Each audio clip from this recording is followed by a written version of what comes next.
Y vamos a ver lo que es una de las patologías más importantes y comunes del área de cabeza y cuello. No sé si, no le han hecho una introducción, ¿no? De lo que es un cabeza y cuello. Si es que hay tiempo, de repente puedo hacer algún bosquejo de lo que hacemos, pero ahorita les voy a decir verbalmente. Nuestra área se compone de dos pilares importantes. Uno es el manejo de patología oncológica, más o menos actualmente hacemos un 80%, y otro es patología maxilofacial, que hacemos un 20%. La patología oncológica que más operamos es tumores de tiroides, luego sí los tumores de cavidad oral. Actualmente estamos operando a veces tumores que son muy agresivos, de cavidad oral o de senos paranasales, de partes blandas. Y la parte maxilofacial lo que más vemos es los traumatismos y fracturas. Obviamente, cada área tiene sus tópicos, de cada segmento del área de cabeza y cuello. Vamos a ver lo que más frecuente vemos. eh, y en esta oportunidad lo que voy a hacer es la parte oncológica, lo que es cáncer de cavidad oral, su manejo, sus características, de lo más frecuente que vemos. ¿Ya? Permítanme partir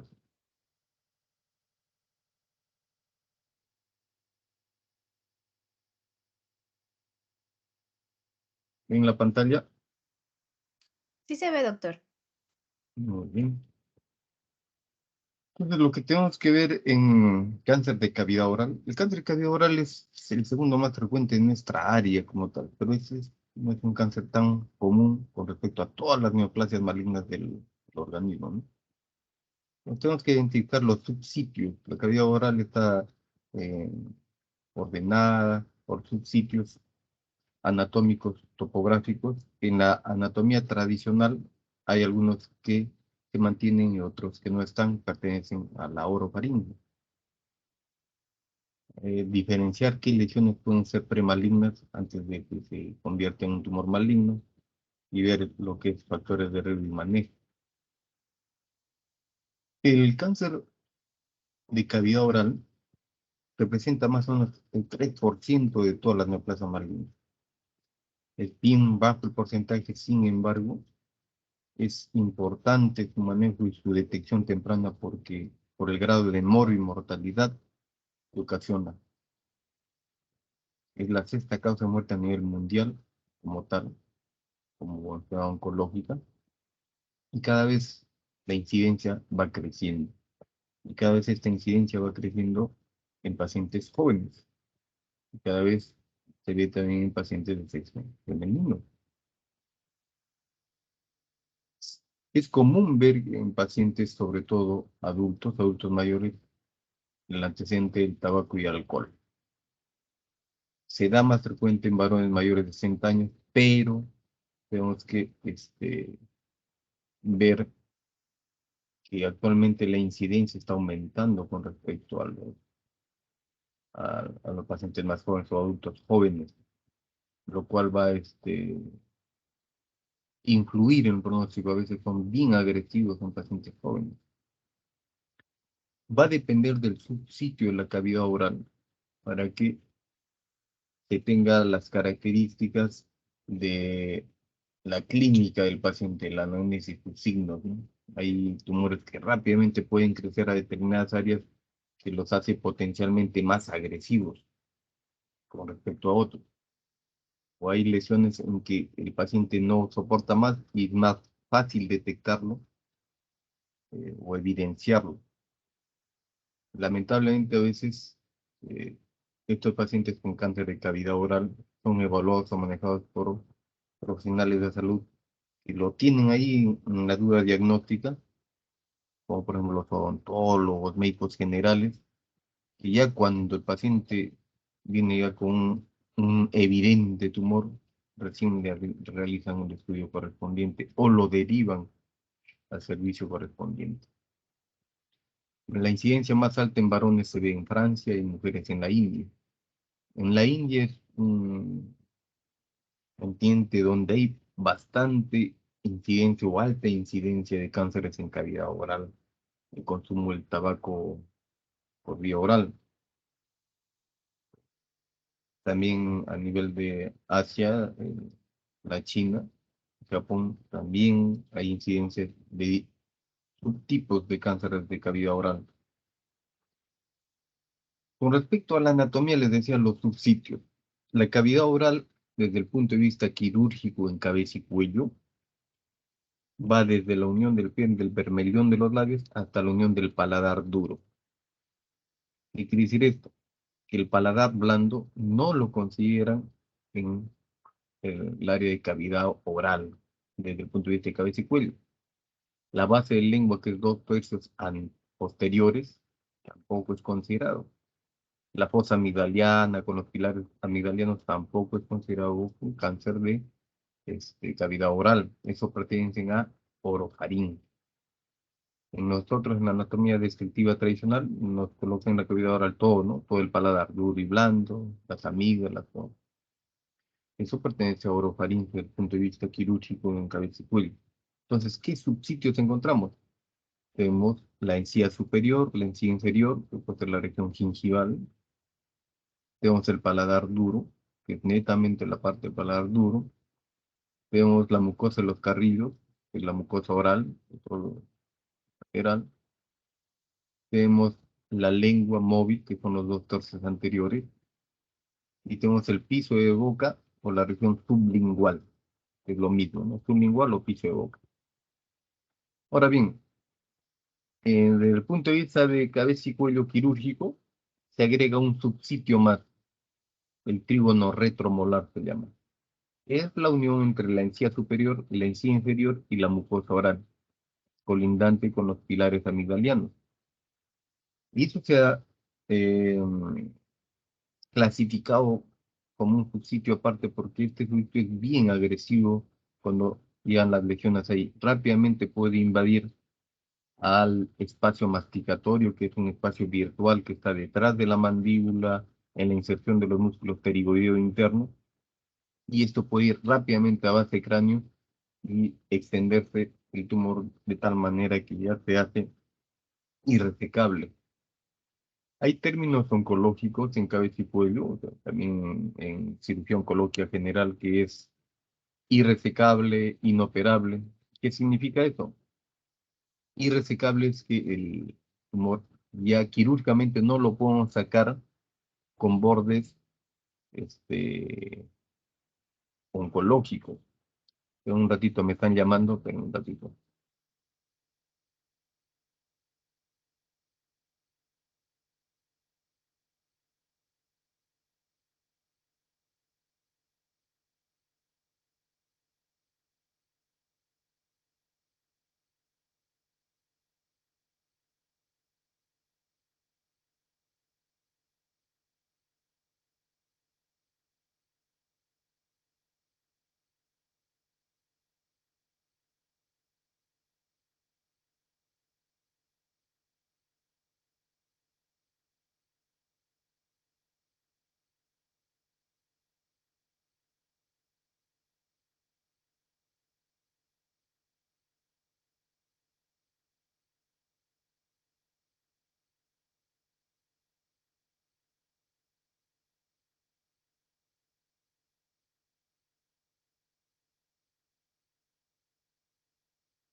Aló, disculpen, estoy con una llamada ahí de pacientes que se van a operar el día lunes y martes.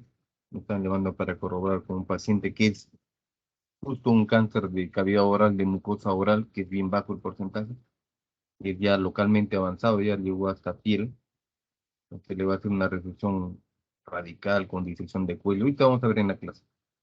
Entonces les decía que el trígono retromolar es considerado aparte porque rápidamente es agresivo, puede invadir estructuras eh, aledañas y hacerse irresecable, que es el término en donde no le podemos dar márgenes de seguridad y el paciente ya perdió su chance quirúrgica. No le podemos dar un tratamiento curativo. A eso se le llama irresecable. Ahora sí puede ser que el paciente sí se puede sacar el tumor, ¿no? Hacer bordes oncológicos de forma tridimensional en los tres ejes, pero el paciente es cardiópata, añoso, mayor de edad, nefrópata, problema pulmonar, entonces lo consideramos como inoperable. No lo podemos operar. Lamentablemente, se puede sacar el tumor, lo podemos hacer resección, pero hay un gran riesgo de que el paciente fallezca dentro de sala o un postoperatorio inmediato. Es inoperable. Para esto hacemos juntas médicas multidisciplinarias para evaluar qué es lo mejor para el paciente. Lo, para nosotros lo más deprimente, triste es cuando es un tumor irresecable, que en en el TNM, que ya vamos a ver en un momento, es un T4B. Pero bueno, esta es la clasificación de los subsitios desde el punto de vista quirúrgico y cabeza y cuello. Yo les puedo decir, a ver, un tumor en el paladar blando, tanto, ¿no? Ese no es cáncer de cavidad oral, eso pertenece a orofaringe. O pertenece un subsitio a cavidad oral, base de lengua, que es la parte posterior de la lengua. Tampoco, no pertenece. ¿Ya?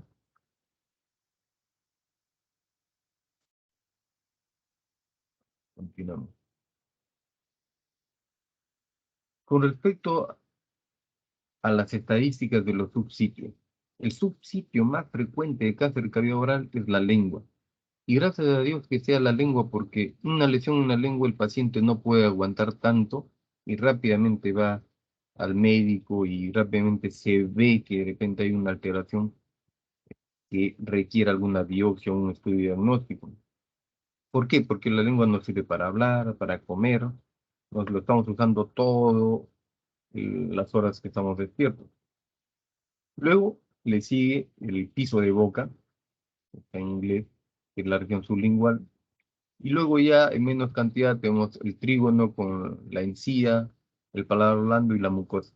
La mucosa oral es 2%, es bien bajo, es raro más o menos que nosotros tengamos un caso. Justo el lunes probablemente vayamos a operar un paciente con cáncer de mucosa oral, eh, que es raro, pero son agresivos en este tipo de casos.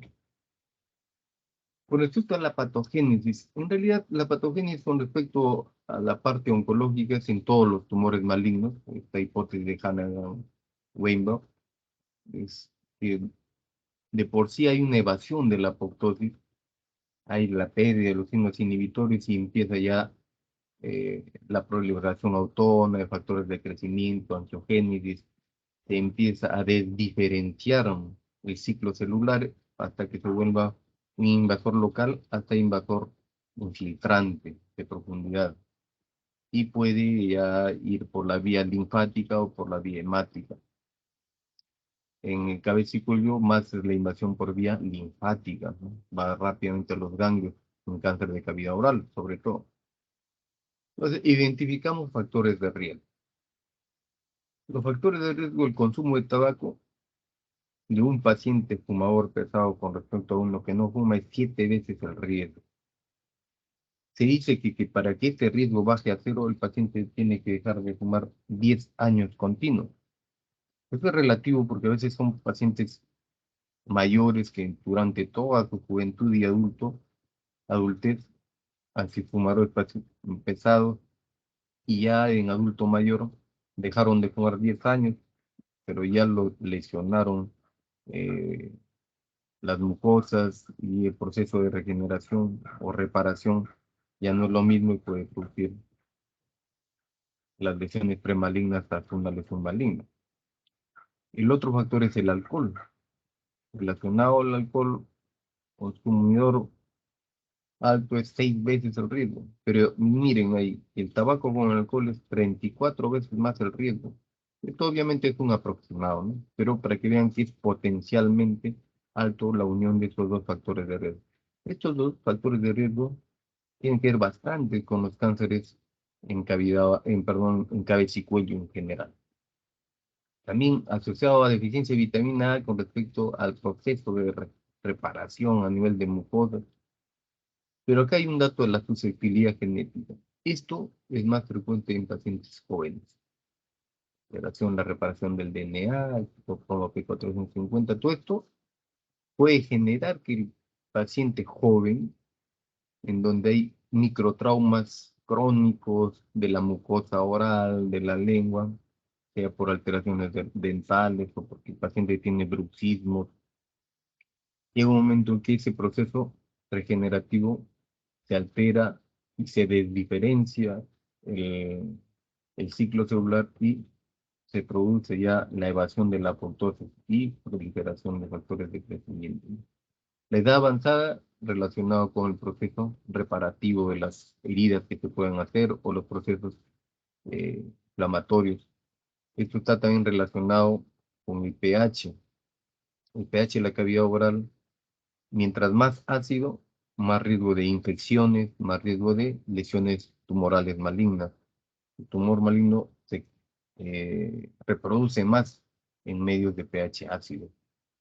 La irritación crónica, lo que manifesta son microtraumas o traumatismos crónicos en la mucosa, sea por cuestiones dentales, sismos, a veces manías, estar ahí lesionándose, pueden generar en un momento, si el paciente tiene predisposición a la susceptibilidad genética o tabaco, alcohol, puede conllevar todos estos factores a la producción de lesiones premalignas. La infección viral más se relaciona con tumores en orofaringe, sobre todo PDH, es un tipo 16. Pero pacientes con cáncer de cavidad oral que veamos lesiones papilomatosas, tenemos que resecar esas lesiones, tenemos que, conjuntamente con oncología, evaluar si el paciente tiene riesgo de desarrollar un cáncer en orofaringe, que es más la relación, porque todo pertenece a la mucosa, ¿no? Aerodigestiva superior. También tenemos que tener esta relación. Obviamente el peso no es tanto con respecto a orofaringe. En orofaringe tiene más peso el PBH, tanto así que en pacientes con cáncer en amígdala, en paladar blando o en faringe posterior, en valéculas, que son los subsitios del orofaringe, el oncólogo, porque no es para manejo quirúrgico, el oncólogo lo subdivide a los pacientes, si son pH positivo o PBH negativo, y de acuerdo hacen su protocolo oncológico de quimio y radio. Entonces, el paciente ya está expuesto a un factor de riesgo, puede desarrollar lesiones premalignas, sin que todavía inicie el cáncer. Y el paciente puede estar meses con una lesión premaligna, e inclusive años, sin percatarse él o algún personal de salud que lo está atendiendo. La lesión premaligna más frecuente es la leucoplasia y luego la eritroplasia. Estas son las lesiones más frecuentes. La leucoplasia puede progresar a un carcinoma invasor en un 15% aproximadamente. Y cuando ya está en una displasia o una alteración de la arquitectura, más o menos también un 15%. Entonces, un promedio, pacientes con leucoplasia, no es tan representativo estadísticamente, que pueden ir a un tumor maligno, pero sí tenemos que evaluar si es que el paciente tiene factores nocivos que puedan producir nuevamente leucoplasia y llevar a una lesión maligna, y o retirar esa lesión, si es que está aumentando de tamaño o está yendo hacia otras áreas de su sitio. En cambio, la eritroplasia sí es significativamente, estadísticamente significativo el riesgo de desarrollar cáncer, más o menos un 30%. La leucoplasia, su nombre lo dice, es blanco, la eritroplasia es rojo. En algunas latitudes, como es en China, a la eritroplasia ya lo consideran como tumor maligno. Displasias severas ya es como un tumor y lo tratan como tal. En nuestro medio seguimos controlando las displasias, hacemos resecciones. A la leucoplasia puede estar observándolo, para la eritroplasia no. Hacemos una biopsia y sale una displasia, tenemos que evaluar si es que retiramos más área para determinar si es que por ahí hay un foco que se esté desdiferenciando y al paciente tenemos que estar controlando. El otro lesión es el líquen plano, que no es tan común y más frecuente en pacientes con alteración inmune o los pacientes reumatológicos. Es baja la producción normal de albúmina y son raros, no vemos nosotros esos casos. Es el ejemplo típico de una leucoplasia oral en lengua. La lengua nosotros lo podemos dividir en la cara dorsal, la parte de arriba de la lengua, la cara ventral, parte anterior, y la parte lateral, borde lateral. Y obviamente la punta de la lengua, que puede ser tus dos tercios, tercio anterior, tercio medio y tercio posterior. Acá en la altura de la B lingual para atrás, ese es base de lengua, eso ya es orofaringe. Pues acá ven formas irregulares, en coloración blanquecina, pero si uno se pone a observar bien, vemos que esa área blanquecina va hasta abajo, ¿sí? Va hasta abajo. Entonces, es más el área que se está viendo. Este paciente probablemente sí requiera una cirugía porque no es una lesión pequeña y es una lesión, ya puede tener algún foco ahí de carcinoma que esté una invasión local, ¿no? Esto puede estar relacionado con la mordedura de dientes.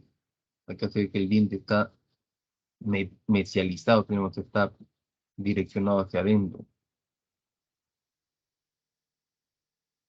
El otro foco es la eritroplasia. Acá vemos eritroplasia con focos rojizos con blanquecino.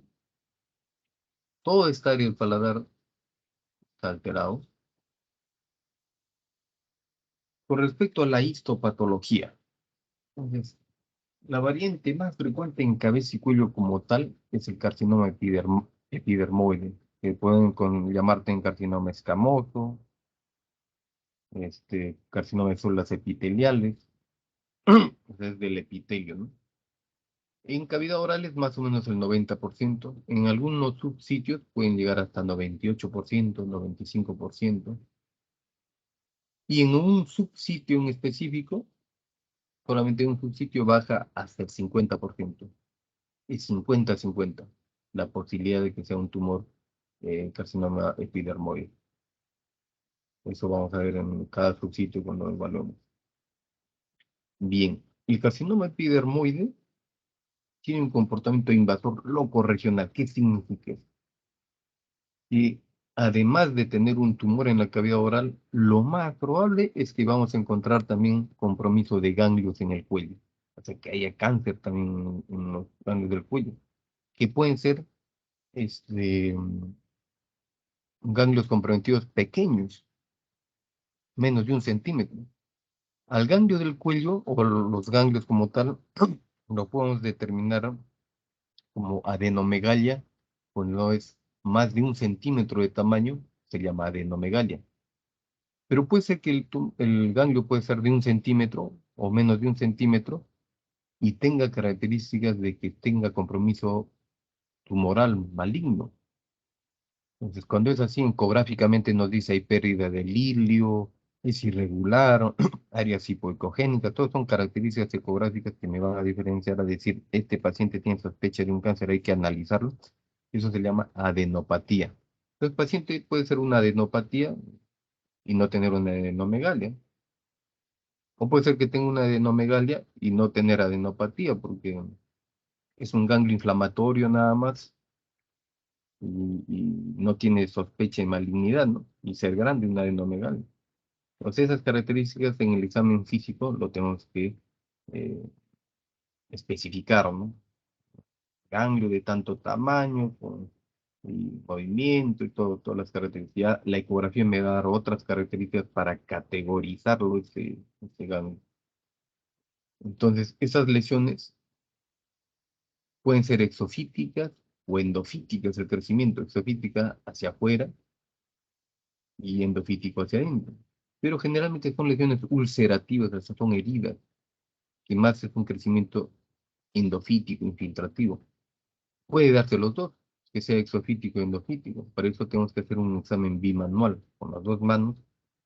Obviamente, si el paciente tiene mucho dolor, tenemos que tener la cautela de no molestarle, no causarle más dolor. Ya, si no puedo explorar bien, ya el examen de imagen como la tomografía nos va a evidenciar qué tan profundo es. Y acá vemos las variantes, el 92% carcinoma epidermoide, luego le sigue los cánceres de las glándulas salivales menores, que dentro de ellos tenemos el adenoide quístico, tenemos el adenocarcinoma, que son los más frecuentes después del carcinoma epidermoide.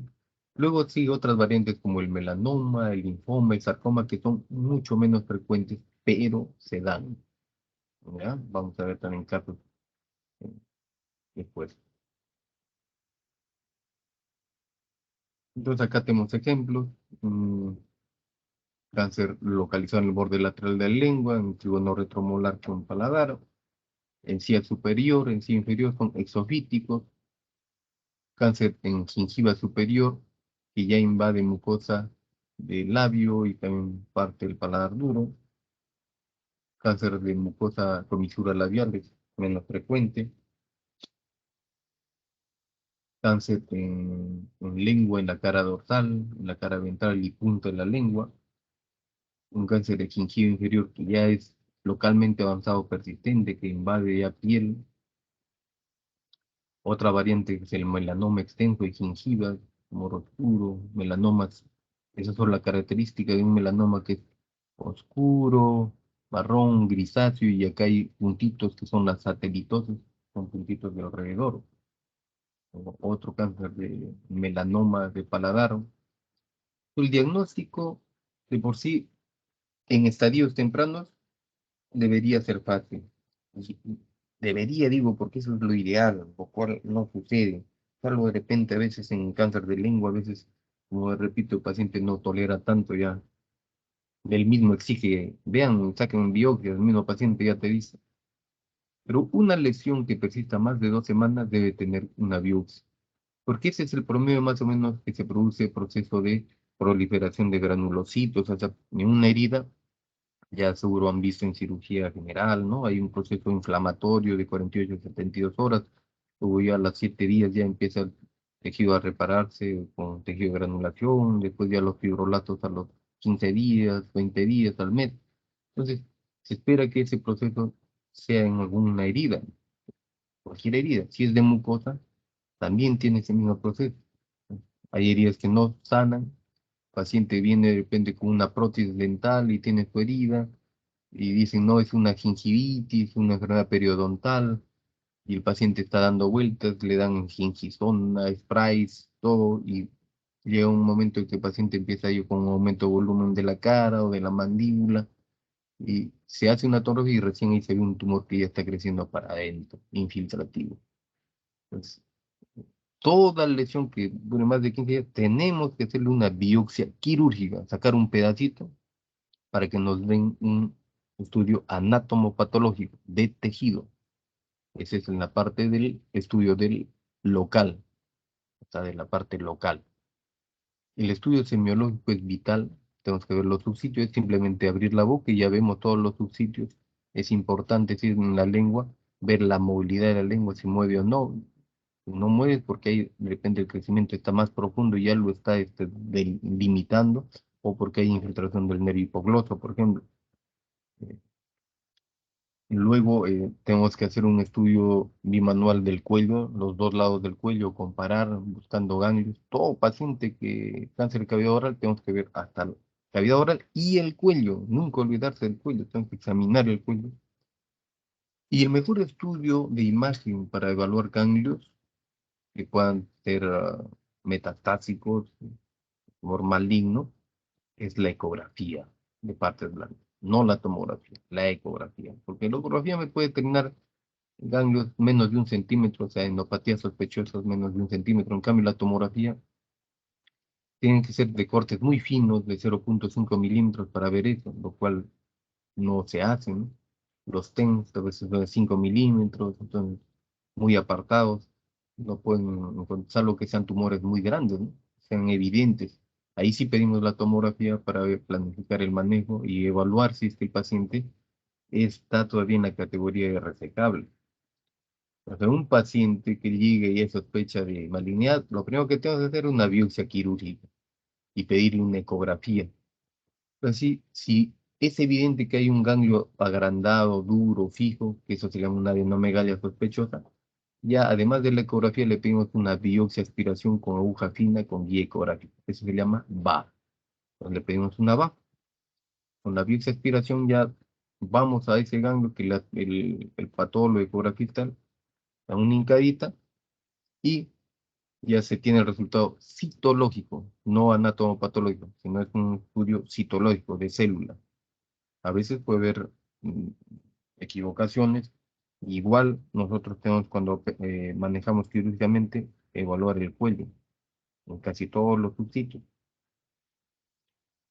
Conjuntamente eso, si ya estamos pensando, tenemos la alta sospecha de que es un tumor maligno, tenemos que pedirle un estadiaje, una tomografía de cerebro, macizo facial, cuello, tórax, abdomen, pelvis. Eso lo llamamos como un setup, porque son las iniciales, ¿no? De todo, eh, para ver el estadiaje, si hay metas a distancia. La resonancia magnética no lo usamos tanto por el costo, salvo cuando tenemos dudas de que haya compromiso de estructuras nobles y que ya no se puede operar, tengo resonancia magnética. ¿Y el PET scan? ¿Sí han escuchado del PET scan? ¿Saben qué es PET scan?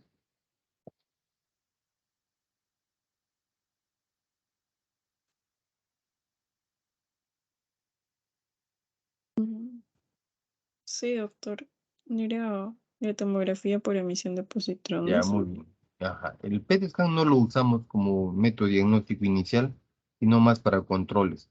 Salvo en pacientes con melanoma, ahí sí le pedimos PET scan, y eso le pide el oncólogo porque el melanoma da bastante metástasis a distancia, ¿no? En el examen físico, la palpación va de la parte superficial y profunda, es muy importante.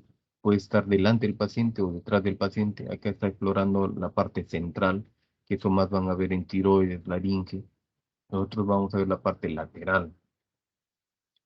Vamos a ver un caso, una anamnesis, paciente joven, donde vamos a hacer la anamnesis y también el examen físico en un cáncer de lengua. ¿Ya?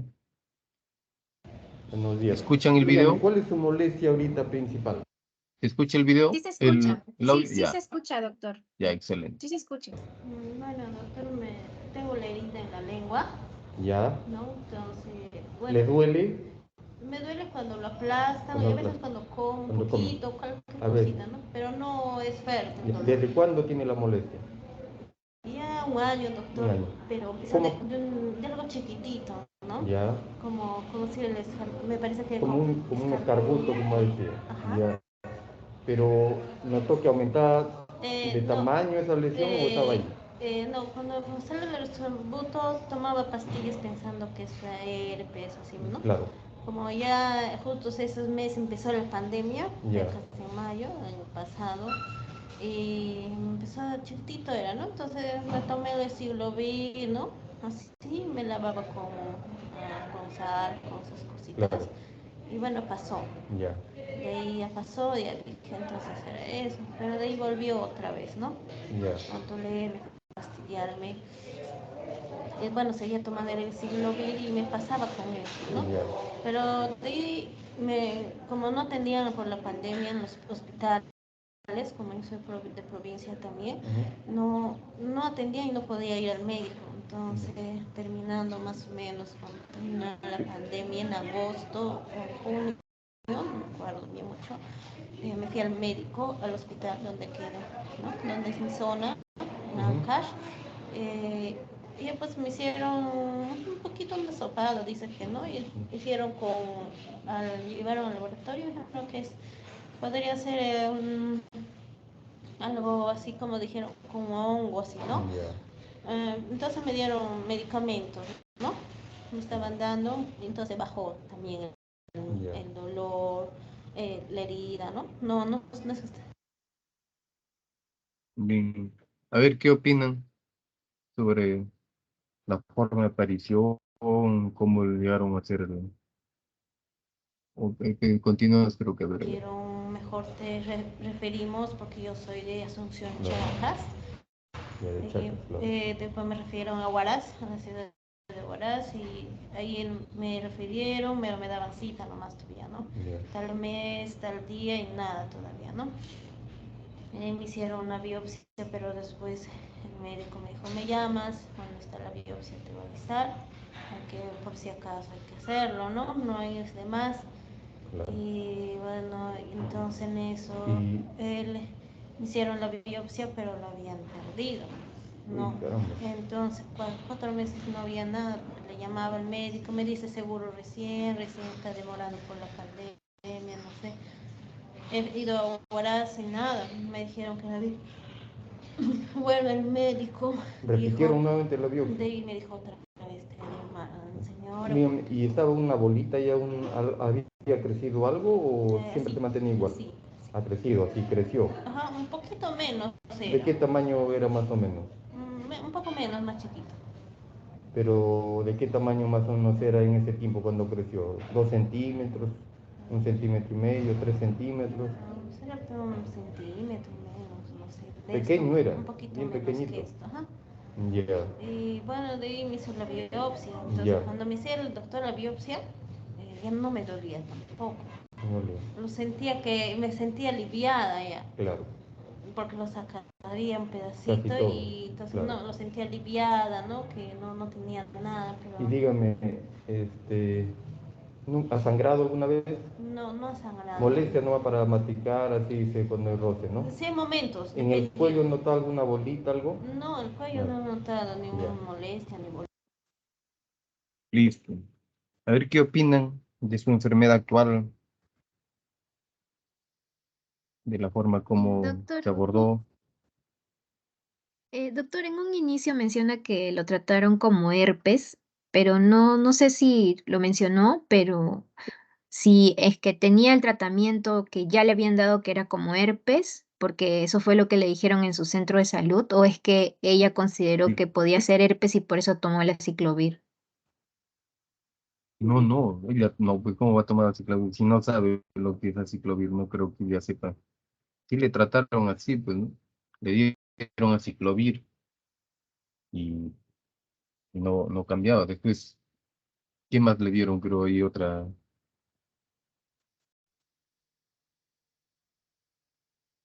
¿Qué opinan de eso? También cuando menciona que a raíz de que le hicieron la biopsia, pues como que ella sintió un mayor alivio y ya no tenía tanta dificultad para masticar. Que no es tan relativo, pero sí influye eso. Buenos días. ¿Qué Dígame, más? ¿cuál es su molestia ahorita principal? Bueno, doctor, tengo la herida en la lengua, Tiene su ¿Ya? heridita ¿no? y que Entonces, ¿Le bueno, duele? me duele cuando lo aplastan y Cuando a lo veces aplastan. cuando como un Cuando come. poquito, cualquier A ver, cosita, ¿no? Pero no es fuerte, ¿no? Blood ¿desde es cuándo tiene la una molestia? lesión pequeña. Ya un No año, es tan doctor, común que vengan pero así. está ¿Cómo? de algo Prácticamente chiquitito, tiene ¿no? Ya, suerte. Ella Como si me parece que como un escarbuto, le como dijeron que decir. es un Ya. escarbuto. Así. Pero ¿notó que aumentaba de No, tamaño esa lesión o estaba ahí? no, cuando sale el escorbuto tomaba pastillas pensando que es herpes, así, ¿no? Claro, Como ya justo esos meses empezó la pandemia, ya, casi en mayo del año pasado, y empezó chiquitito era, ¿no? Entonces me tomé el Siglovir, ¿no? Así me lavaba con sal, con esas cositas. claro, Y bueno, pasó. ya, De ahí ya pasó, ya dije entonces era eso. Pero de ahí volvió otra vez, ¿no? ya, Controlarme, fastidiarme.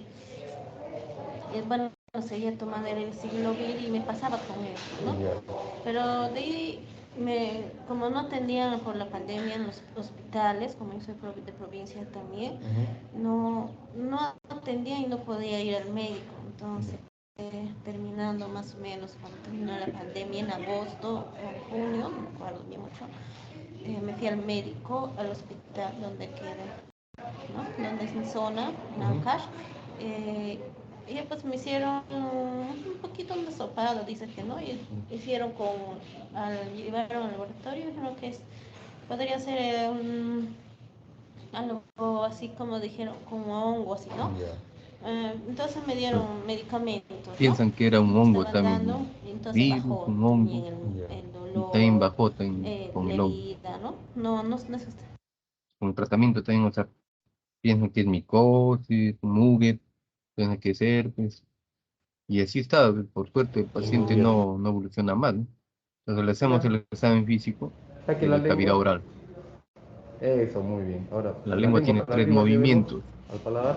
Eso, hacia arriba, abriendo la boca. abajo, Para arriba la lengua. Eso. Para un lado, laterales, para el otro lado, ya para el otro, para ese lado, pongo la lengua. y ahí ya se evidencia en la infección una lesión ahí, ¿no? La lengua tiene los movimientos de protrusión, retrofusión, ¿no? Tiene que ver que la movilidad de la lengua está normal, pero se ve en el borde lateral ya una lesión acá, y ahí hay área leucoplásica, es exofítico, tenemos que palparlo si hay crecimiento endofítico, pero es una lesión más o menos pequeña. Le vamos a hacer el examen físico. No hay que preocuparse ni por la hija, por nada, es por usted. Usted debe preocuparse por usted. El cabello, el examen de cabello oral es bimanual. Vamos a ver los sitios de la cavidad oral. Abra la boquita. Saque la lengüita para este lado. Entonces, es el borde lateral posterior de la lengua, ya yendo al tercio posterior, yendo como a base de lengua. Se ve un área de leucoplasia, hay una lesión exofítica ulcerada con una área de fibrina central más o menos de 2 centímetros, más o menos cerca de 3 centímetros toda la lesión. Entonces hacemos palpación bimanual para llegar al, póngalo normal, que lo invita, normal, normal, para ver el piso de boca. Acá vemos los dientes, el diente está mesializado, está direccionado a la izquierda. Lo más probable esto tiene que ver con las lesiones que tiene ahí. Entonces, después, profilácticamente, tenemos que ver estos dientes para ver si es que o se retira o se lima o se utilizan una férula, porque esos probablemente sean los causantes. Baje la cabecita, les voy a hacer la palpación del grupo 1B, en la región submaxilar. Acá lo palpo la glándula submaxilar y acá palpo ganglitos, ganglios, menos de 1 centímetro, que son de características blandas, móviles, no impresionan que tengan alguna alteración.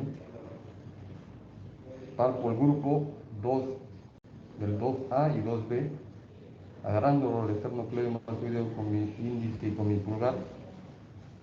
Estoy haciendo una palpación del grupo 2, no veo nada. Grupo 1A, un mentoniano, estoy palpando con un ganglito chico, pequeño, menos de, más o menos de medio centímetro. Voy al grupo 3, acá a esta altura del cartílago tiroideo, siempre agarrando el esternocleidomastoideo. Primero se hace una palpación superficial y luego se hace una palpación profunda. Grupo 4, tercio inferior, el esternocleidomastoideo, más el grupo 4 es relación con el compartimiento del espacio visceral, pero igual tenemos que palpar. Y el grupo 5, supraclavicular. Siempre cuando se examina al paciente para que se relaje los músculos, lo llevamos al lado ipsilateral. Se baja un poquito la cabeza y palpamos. Palpo también un ganglio pequeñito. Igual hacemos con el otro lado.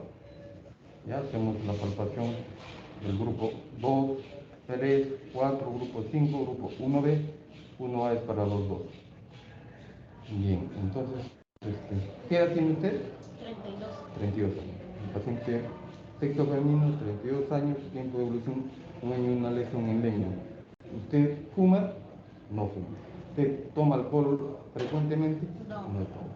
Entonces, ¿cuál es el factor de riesgo en ella? Probablemente sea genético con las lesiones crónicas que está teniendo por los dientes.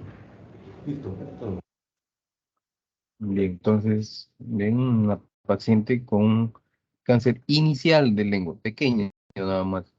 Así usualmente no vemos, es raro ver así, casos vienen mucho más avanzados. No hay Vamos a ver. Entonces, ya teniendo el resultado, se hace una biopsia quirúrgica, pero en el examen físico ya vemos esto tiene pinta de ser un cáncer, tenemos que hacer un estadiaje, y es lo que es el TNM. ¿Quién ha escuchado del TNM, no?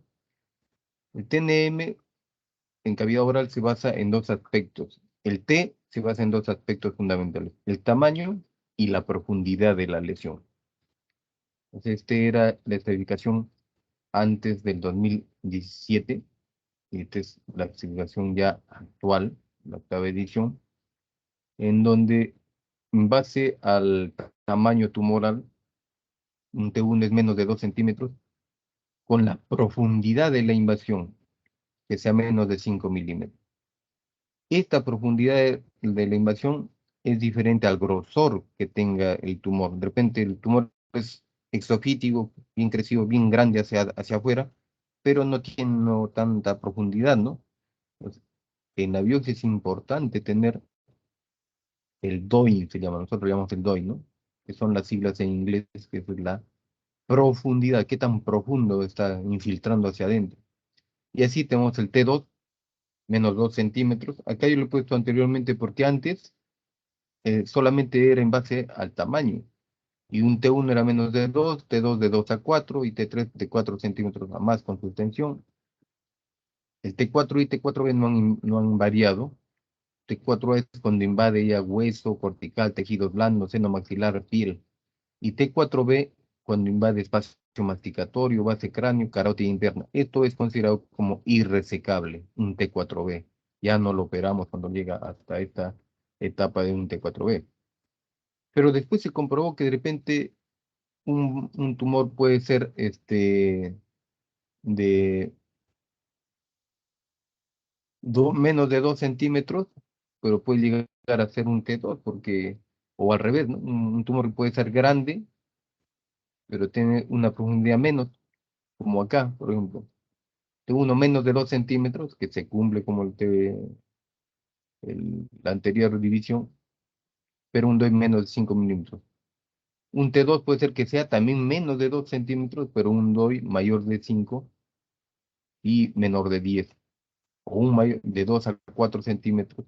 Pues puede ser que sea un tumor bien pequeñito y ya pasar a la categoría de T2, que sigue siendo un cáncer local. Nosotros el T1 y el T2 son cánceres locales, pero el T3 y T4 ya es avanzado. T1 y T2 son incipientes. Cuando hablamos de T3 y T4 son avanzados. Toda esta clasificación ya, bueno, es un poquito más ya de su especialidad, de evaluar el vaso, cuánto tiene el DOI, si es menos, es en base a 5 y a 10 milímetros, y de ahí se va jugando. El T4B lo que le manifestaba es irresecable para nosotros. El T4A puede ser un tumor mayor de 4 centímetros con un DOI mayor de 10 milímetros y que invada lo que había manifestado, lo que es la cortical del hueso, tanto de maxila o mandíbula, puede ir hasta la piel, hasta el seno maxilar, puede haber erosiones, ¿no? Que se tendría que evaluar si es que llega hasta el espacio masticatorio. Y el T4B es considerado como irresecable. El N0 no hay metas, N1 cuando sí hay metasis menos de 3 centímetros en el lado ipsilateral. En el N se agrega también dos características, el tamaño, por ejemplo en este caso 3 centímetros, y el NE, así también se representa, el NE. Eso significa extravasación extracapsular del ganglio. Si el tumor ya salió del ganglio, si ya salió del ganglio, ya es considerado como un N3, que vamos a ver después. Entonces, N2 lo clasifican N2A, N2B y N2C. El N2A va a ser ya cuando es un ganglio más de 3 centímetros, pero menos de 6 centímetros. Con todos con NE negativo, o sea que no sale de sus dimensiones de la cápsula del ganglio. N2B, si es que hay más de un ganglio, igual entre 3 y 6 centímetros, pero en un solo lado. Y N12, cuando hay más de un ganglio que puede ser bilateral o contralateral. Todos menos de 6 centímetros, de 3 a 6 centímetros. Y NE negativo. En cambio, ya en el N3 puede ser un N3A, que es más de 6 centímetros, pero es un NE negativo, o sea que no salió de su cápsula ganglionar. Y el N3B puede ser cualquier ganglio, cualquier tamaño, o más de 6 centímetros, que ya veamos que hay extravasación extracapsular. Y físicamente, ¿cómo nos damos cuenta en el examen físico que probablemente sea un N3B cuando el ganglio o la adenomegalia no se mueve, está fijo, adherido al plano profundo? Vamos a ver casos, un cáncer de encía inferior avanzado. Ya la paciente pasa una semana, tuve que tener sonda nasogástrica porque no podía deglutir, comer, tumor exofítico en el cuerpo mandibular, parte del cuerpo mandibular. ¿Qué categoría sería en el T?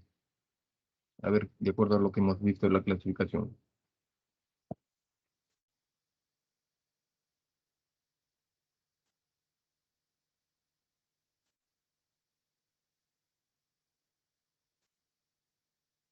T4A, doctor.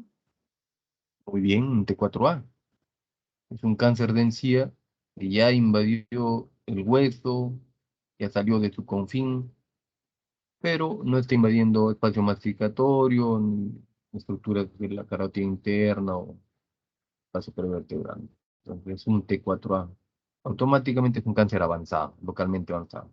La posibilidad de que haya ganglios es altísima. Dicho paciente, en la inspección no vemos que hay una alteración de la comisura y una simetría acá en el cuerpo mandibular del lado izquierdo. Vemos que ya este tumor ya llegó a partes blandas y al nervio, que es el nervio facial, rama marginal, ya lo comprometió. Se hace la tomografía y se ve un tumor de crecimiento endofítico hacia adentro. Estos son los más agresivos. Pareciera que no se ve, más aparatoso se ve del paciente acá, pero este es mucho más agresivo. También es un T4A, a pesar de ser pequeño, ¿no? Se hace esta reconstrucción volumétrica ósea para hacer la planificación quirúrgica. Entonces, el tratamiento va a depender si es que es un estadio 1 o 2. Acá es la clasificación de los estadios, el TNM. Vamos a tener etapa 1, 2, 3 y 4. La 1 y 2 son incipientes, iniciales, y 3 y 4 es avanzado. Todo paciente que tiene un ganglio metastásico pasa automáticamente a un estadio 3 y el pronóstico de vida en cáncer de cavidad oral baja 50% a 5 años. En cavidad oral, la metástasis ganglionar es un factor pronóstico, influye en el pronóstico. Mientras más ganglios, hay pronóstico baja. Y obviamente si el T4, ¿no? Un T4B, menor pronóstico. Estadio 4C es cuando ya hay metas a distancia. Entonces, en el manejo, tenemos que evaluar la parte, si es estadiarlo. ¿No? ¿Qué estadio está el paciente? 1 y 2, hacemos cirugía o radioterapia. Nosotros en el hospital hacemos siempre primera línea de cirugía. Estadio 3 y 4 van a haber cirugía más radioterapia ya, le agregamos radioterapia. Y en la cirugía hacemos tanto el manejo local de la lesión, si es en la lengua hacemos glosectomías, así se llama el término quirúrgico, que puede ser parcial o hemiglosectomía, o puede ser glosectomías ampliadas, resección radical del tumor. Si es que es en encía superior hacemos maxilectomías, si es en encía inferior hacemos mandibulectomías, es el término médico, que pueden ser segmentarias o hemimandibulectomías, lo vamos a ver después. De acuerdo a la localización del tumor local. Y en casi todos los casos, excepto en el paladar duro, hacemos manejo del cuello, o sea, operamos el cuello, así sea N0. N0 es cuando no hay un ganglio, hicimos la biopsia aspiración y sale inflamatorio. Entonces se hace disección selectiva. ¿Qué significa disección selectiva? Que solamente abordamos un grupo ganglionares, que es el 1, el 2 y el 3, que vamos a ver después. Eso lo llamamos disección suprahomoyoidea, porque está encima del yoides y abarca los 3 grupos ganglionares, 1, 2 y 3 en romano. También lo vamos a ver después. O también se le puede dar radioterapia. Nosotros siempre abogamos por la parte quirúrgica. Cuando es N1, o sea, ya hay un ganglio metastásico, hacemos una disección modificada de cuello o radioterapia. Igual hacemos disección modificada de cuello. ¿Y qué significa la disección modificada de cuello? Que sacamos todos los 5 grupos ganglionares, que también vamos a ver a continuación, y de acuerdo a que dejemos 1, 2 o 3 estructuras que también vamos a hablar después, la llamamos disección modificada tipo 1, tipo 2 o tipo 3. Cuando es un N2 o un N3, podemos hacer ya una disección radical. ¿Qué significa disección radical? Que ya sacamos más estructuras, las 3 estructuras. Usualmente no hacemos ya actualmente eso porque lo discapacita, lo mutila mucho al paciente en el cuello. Y siempre agregamos radioterapia. En N1 también, de acuerdo al resultado que sea la cirugía, también agregamos radioterapia, condicionando ahí al oncólogo, al radioterapeuta, si es que es necesario la indicación. Entonces, para hacer el cuello, como había manifestado hoy día el grupo que está en el hospital, vemos las envolturas que tienen los músculos y las estructuras extraganglionares para dividirlo, ¿no? Los triángulos del cuello, el triángulo submentoniano, que está entre los 2 vientres anteriores del digástrico y el yoides, el triángulo submaxilar, que está entre los dos, el vientre posterior y anterior del digástrico con la mandíbula, y luego tenemos al músculo satélite, que es el esternocleidomastoideo. En base a eso va a estar los otros grupos ganglionares. En el triángulo submentoniano es el grupo 1A, o submentoniano. En el submaxilar es el grupo 1B. Y debajo del digástrico, hasta la altura del tronco tirolingofacial, vamos a ver después, está el grupo 2, debajo del 3, el 4. Y otro triángulo que tenemos es el triángulo supraclavicular, que está formado por el borde lateral del esternocleido, la clavícula y el trapecio. El supraclavicular es el grupo 5. En el triángulo anterior, de acá, entre los dos esternocleidomastoideos y el yoides, eso está el compartimiento central. Eso lo van a ver en tiroides. Eso es el grupo 6. Eso no lo vemos en cavidad oral. Entonces, tenemos que hacer los planos anatómicos. Nosotros hacemos un corte del platisma y levantamos colgajos subplatismales hasta encontrar esas estructuras que es el esternocleido, la yugular externa, el plexo cervical superficial, del cual solamente conservamos la rama auricular, el gran auricular. Los otros ramas supraclaviculares transversas lo retiramos. La yugular externa generalmente está en cavidad oral, lo retiramos, sacamos. Lo que pelamos, dejamos peladito todo el esternocleido. También sacamos parte del polo inferior de la parótida. Y vamos a la parte profunda ya.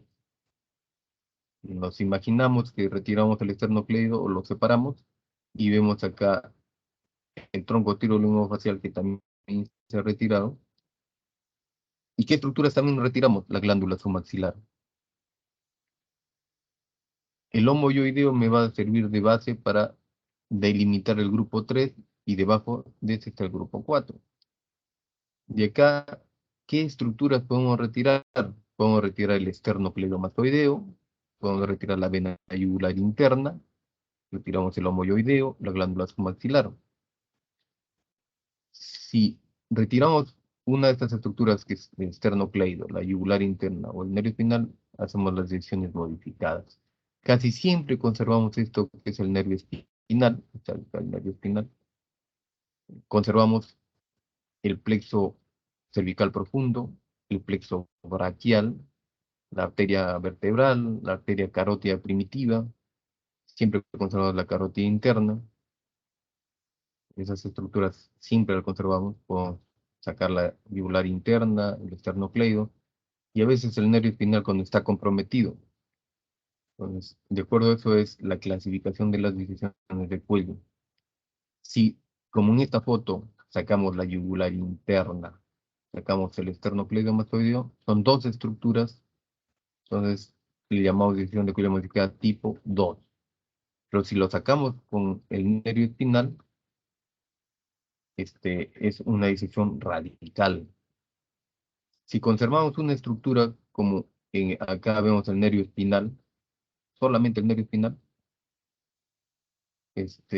la llamamos una decisión modificada tipo 1. Si conservamos dos estructuras, como la yugular interna y el esternocleido, o el nervio espinal, tipo 2. Y si conservamos las tres estructuras, el esternocleido, la yugular interna y el nervio espinal, como en este caso, bueno, acá no se ve bien, es tipo 3. O sea, la clasificación está en base a conservar esas tres estructuras extraganglionares, que es el esternocleido, la yugular interna y el nervio espinal. Si conservamos las tres, se llama tipo 3. Si conservamos dos, es tipo 2. Si conservamos uno, es tipo 1. Pero en el tipo 1, ¿qué conservamos? El nervio espinal nada más. En el tipo 2 podemos conservar la yugular interna con el esternocleidomastoideo o la yugular interna con el nervio espinal, dependiendo que el tumor esté invadiendo estas estructuras, ¿no? Si está invadiendo la yugular interna, lo sacamos con yugular interna. Sería un tipo 2. Siempre sacamos la glándula sumaxilar porque vamos a ver la clasificación de los ganglios también. Este es otro esquema más profundo. Siempre conservamos la cadena espinal, el nervio vago, la carótida primitiva. Entonces, nosotros tenemos que saber el sistema linfático para evaluar la categorización de los ganglios linfáticos, tanto superficiales como profundos. Entonces, lo que más sacamos son los ganglios profundos. Entonces, el grupo pericervical está compuesto por 5 grupos, de los cuales en cavidad oral nos interesa el grupo submaxilar, submentoniano. El submaxilar es el que más drenan ahí los cánceres de cavidad oral, senos paranasales, o faringe. Entonces, son cerca de 6 a 8 ganglios, de los cuales están distribuidos en 4 grupos, alrededor de la glándula submaxilar y alrededor de los vasos faciales. O sea, preglandular, retroglandular, prevascular, retrovascular. Y alrededor de estos, todos van a ser más o menos 6 a 8 ganglios. ¿Qué drenan ahí? Los párpados, borde de la lengua, encías y parte del piso de la boca y glándula submaxilar. En cambio, los submentonianos son pocos, 2 a 3 ganglios. Entre los submentonianos, ¿qué drena ahí? Labio inferior, mentón, piso de la boca, cara inferior y punta de la lengua. Todo de cavidad oral. Luego, la cadena que nos interesa, ya hemos visto la cadena pericervical, que es más superficial. De estos dos solamente nos interesan las decisiones de cuello para cavidad oral. Tenemos las cadenas yugulares. La yugular externa, lo sacamos, no nos interesa. La anterior tampoco, porque es en la parte anterior para tiroides. Nos interesa el grupo cervical profundo lateral, que es el que tiene más ganglios. Y este se divide en 3 grupos. La cadena de la yugular interna, que es la que más numerosa, la cadena espinal del nervio espinal y la cadena cervical transversa. La yugular interna es vía principal, hay cerca de 20 a 30 ganglios, y lo dividen en 3 niveles ahí, que para nosotros el primer nivel es el grupo 2, que está entre el vientre posterior del digástrico y el tronco venoso triolingofacial. Luego viene el grupo 3, que va hasta el músculo moyoideo. Y desde el músculo moyoideo hasta la clavícula, hasta el ángulo yúgulo subclavio, es el grupo 4. Entonces, puntos de reparo es más o menos el hueso yoides, el cricoides, porque a veces hay variaciones del tronco tirolingofacial, ¿no? Y el homoyoideo. Entonces, en el lado izquierdo, el grupo 4 va a concluir en el conducto torácico y en el lado derecho, la gran vena linfática. Luego le sigue la cadena espinal, que para nosotros es el grupo 5, 5A.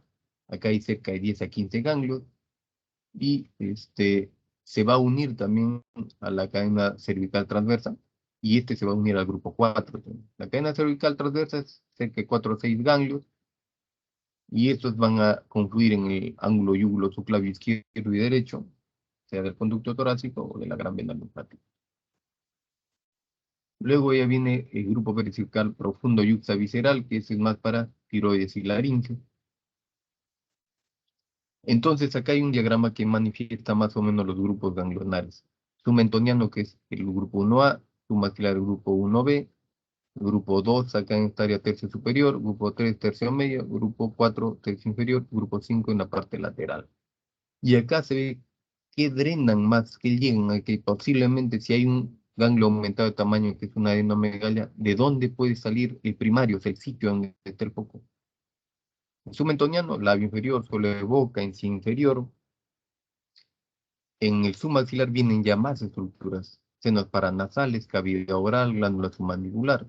En el grupo 2, tenemos cavidad oral, orofaringe, nasofaringe, hipofaringe, laringe supraglótica. Acá es donde nosotros a veces vemos los primarios no conocidos. Solamente el paciente se presenta con ganglio. Generalmente en cavidad oral sí se ve el foco, ¿no? Pero cuando está más atrás es un poco difícil. En el grupo 3, miren, ya no hay tanto ahí cavidad oral. Tiroides, laringe, hipofaringe. En el grupo 4, menos. Órganos intraabdominales, mama, pulmón, esófago, tiroides, y es del lado izquierdo, obviamente. Pero cuando hay un ganglio ya metastásico, tenemos que sacar estos ganglios porque por continuidad llegan acá. Y en el grupo 5, sobre todo el 5A, viene de nasofaringe, tiroides, esófago, pulmón, mama. Puede venir desde abajo también, ¿no? Pulmón, mama, esófago, y también del lado acá de tiroides, o también de nasofaringe, imagínense. Es a tener en consideración cuando hay adenomegalias, de dónde puede venir el tumor primario. Y esto es y el resumen que nosotros hacemos para la forma práctica en cabeza y cuello, ¿no? Le ponemos en números romanos, grupo 1A, 1B, 2, al 2 lo dividimos en 2A y en 2B en base al nervio espinal, al músculo digástrico. Tenemos el grupo 3, más o menos altura del 10 hasta el homoyoideo, y debajo del homoyoideo el grupo 4. Y el grupo 5B, por la arteria transversa del cuello, cervical transversa, y el grupo 5A, el nervio espinal, en base al triángulo superclavicular.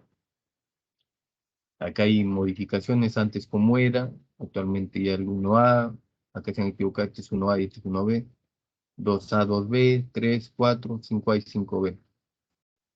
Todos estos grupos 5 ganglionares nosotros los tenemos que disecar y sacarlo.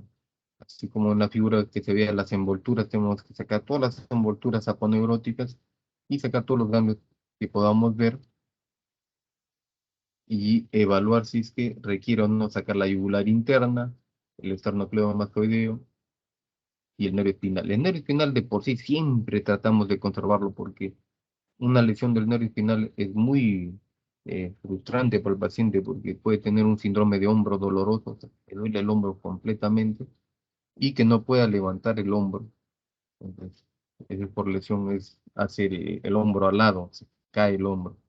Entonces, esto es por lesión del nervio. Entonces, si no hay ganglio que esté implicando ahí, lo conservamos, lo disecamos y hacemos la disección tipo 3 o tipo 2, o a lo mucho ya el tipo 1, conservando el nervio espinal. Pero ya cuando el tumor está invadiendo el nervio espinal, lamentablemente ya tenemos que hacer una disección radical, sacar todo.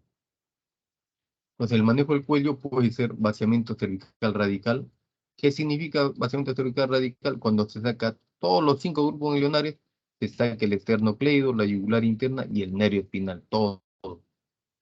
Y modificado es cuando se conserva, por ejemplo, el tipo 1, una estructura, que puede ser el nervio espinal, sacando todos los 5 grupos ganglionarios también, ¿no? Se saca el 1, el 2, el 3, el 4, el 5, se saca el esternocleidomastoideo, se saca la vena yugular interna, y solamente queda el nervio espinal ahí. Obviamente las otras estructuras que les había mencionado, como el plexo braquial, cervical profundo, arteria carótida, esos no se retiran, obviamente, eso siempre vamos a controlar. El tipo 2 es cuando conservamos dos estructuras. Puede ser la yugular interna y el nervio espinal, o puede ser el esternocleidomastoideo y el nervio espinal. Si se dan cuenta, siempre tratamos de conservar el nervio espinal.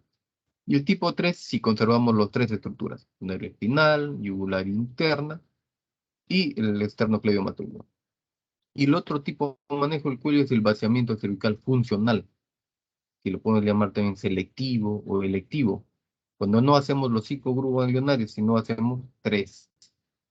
Los 3 grupos ganglionarios. El grupo 1, grupo 2 y el grupo 3, hasta el homoyoideo. Eso se llama disección suprahomoyoidea. ¿Y cuándo hacemos esta disección suprahomoyoidea? Cuando no hay ganglios metastásicos, cuando le hacemos la biopsia de aspiración y sale negativo, pero tiene alto riesgo de metástasis, como ven acá. con un tumor ahí en lengua, tiene riesgo de hacer metástasis. Le hacemos la biopsia y sale negativo. Igual le hacemos la disección suprahomoyoidea, que sería una disección funcional electiva. ¿Y por qué hacemos eso? Porque hay una incidencia alta de metástasis ganglionar, de acuerdo al DOI, la profundidad de la lesión. Ya veían que en 2 milímetros el porcentaje de metástasis ocultos era un 7%, pero si ya bajaba de 3 a 8 milímetros, subía a 26%. Y si agarraba toda la mucosa y su mucosa, más cerca de 10 milímetros, a 40%. Entonces, por ese riesgo es que ya se decidió ya a partir del 2018, 17, agregar esto, la profundidad de la lesión, para que sustentara en pacientes que estaban en N0, hacer la disección de cuello. Acá un resumen de lo que es las metástasis ganglionares. Tenemos el N0, no hay ganglio metastásico. N1, cuando hay un ganglio metastásico. N2, hay un solo ganglio, pero mayor de 3, menos de 6, y es NE negativo. N2B, ya cuando hay más de un ganglio, todo menos de 6 centímetros, pero son ipsilaterales. N2C, cuando pueden ser bilateral o puede ser contralateral. En el ipsilateral nada, sino contralateral.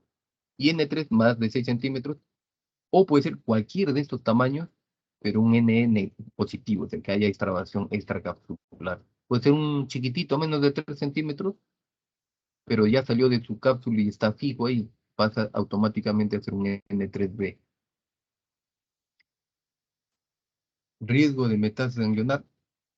Mientras más posterior se va la vía aerodigestiva superior, hay mucho más riesgo. Y más o menos un punto de clivaje es la lengua. Cerca de un 30% más de riesgo. O sea, en todos estos pacientes en cavidad oral, tenemos que hacerle disección de cuello profiláctica si es que vemos que es un N0, o sea, si no hay ganglio metastásico, o el gran riesgo que tienen es ser metástasis ganglionar oculta, por ejemplo. Entonces, a un paciente que se opera, siempre le hacemos más de 5 o más de 3 horas, ponemos una sonda Foley, le ponemos en lengua sonda nasogástrica para alimentación por unos 15 días, le ponemos un dren tubular con presión negativa, y le damos el hemosub. Entonces vamos a ver un postoperatorio, primer día postoperatorio, un paciente operado un cáncer de lengua.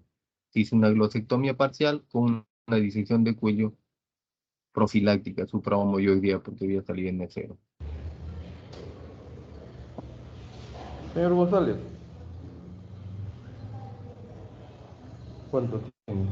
A ver, le voy a quiero verlo su boquita, por este lado voy a entrar a ver, ¿ya?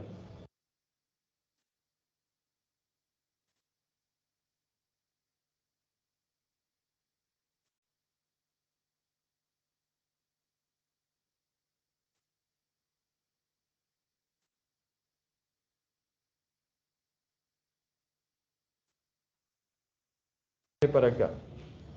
Abra la boquita más. Ahí nomás, abra nomás, no saque la lengua. ¿Ya?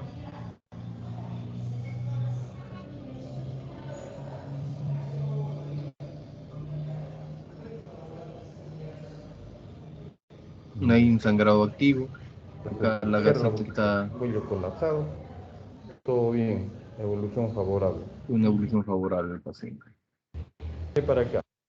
Acá un paciente ya pasado 15 días, ya la cicatriz está con fibrina, ya está en condiciones de retirar la sonda para que empiece ya a deglutir y comer.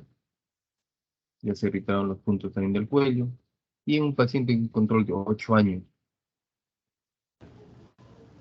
donde no se veía ni cicatriz ni nada. Como ven acá, en el lecho quirúrgico, abre un poquito más casi ni se ve la cicatriz porque ya hace un buen tiempo, esta es la área de la cicatriz, pero está todo repitelizado, ¿no? La lengua es noble, un órgano que como es músculos crecen. De todas maneras vamos a evaluar las otras estructuras. Y pues, bueno, baja la cabeza un poco. Ya, exacto, mire para arriba. Vamos la orofaringe paladar. Trígono retromolar, vamos a verlo acá. Levante un poquito más. Hay una molestia nomás. Listo. Flora Cuello. Listo. ¿Ya? Con el señor Gómez, un paciente operado hace más o menos 10 años, ¿no? En 2013. 2013, de un cáncer de lengua. Se le hizo una disección suprahomoyoidea con una glotectomía parcial. Tiene su control porque detecta un nódulo en el cuello ipsilateral. Entonces, se palpa acá, un nódulo pequeñito, más o menos de 5 milímetros, un centímetro, inflamatorio. Aparentemente, si tenemos que corroborar con un estudio de ecografía de partes blandas. Vamos a ver la lengua. Un paciente ya con 10 años, generalmente 5 años se tiene que estar controlando, pero a los pacientes les dio controlar toda la vida hasta que se pueda ver, ¿no? Vamos a ver algunos casos. Encía, trígono retromolar, se le pone un solo brazo porque estos son bien agresivos. Bajo es el porcentaje, tienen cerca del 95% es epidermoide, perdón, 98% en casi todos los casos de encía. Es bien raro ver un cáncer de glándula salival menor, pero vamos a ver ahí un caso que pueda dar, que es bien raro.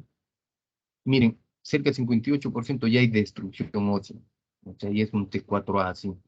Casi todos los pacientes con encía, ya vemos que hay destrucción ósea, es raro que no tengan destrucción ósea. Son cáncer avanzados, bien, ¿no? Pacientes están con desadaptación de su prótesis, o lo están manejando como gingivitis, periodontitis. Entonces, estos pacientes demoran en tener un diagnóstico definitivo. Entonces, ¿qué hacemos? El más frecuente es la encía inferior.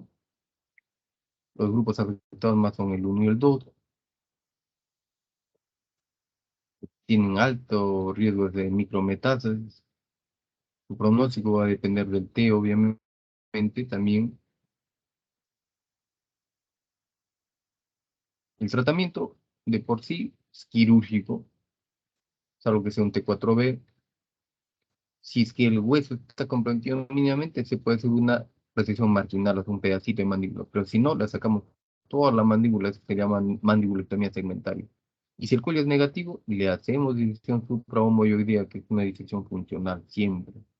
Con un paciente, un cáncer de encía, ya se hizo la disección del cuello y se reseca hacer una mandibulectomía segmentaria.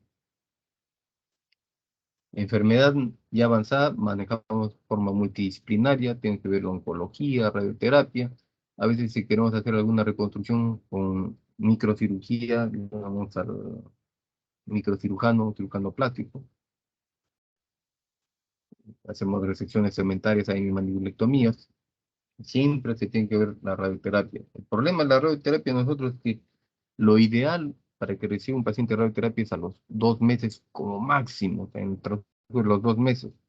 Porque en los 15 días, 20 días está cicatrizando, se retira los puntos, ya al mes ya puede recibir su radioterapia. Pero esa realidad no se da en nuestro país, ¿no? Más ahorita con la pandemia, todo se ha aglomerado. No, lamentablemente el paciente se está haciendo la radioterapia en los 3, 4, 5 meses, 6 meses. A veces ya no llegan a eso porque aparece la enfermedad, ¿no? Y esa es la supervivencia, miren. En estadios 4 ya es bien baja el porcentaje de supervivencia. Estadio 3, 60% en encía. Entonces, este es un caso bien raro, carcinoma adenoide quístico, que la forma de presentación es diferente, no es un tumor exofítico. Las características del adenoide quístico es un tumor, este tumor se va por los nervios, baja por los nervios, entonces pueden producir parestesias, pueden alteraciones como neuralgias del trigémino, pueden confundir al médico tratante. Vamos a ver el caso de este paciente. ¿Cuánto tiempo tiene los síntomas? Hace 4 años más 4 o menos. años. ¿Cuál Sí. fue la molestia?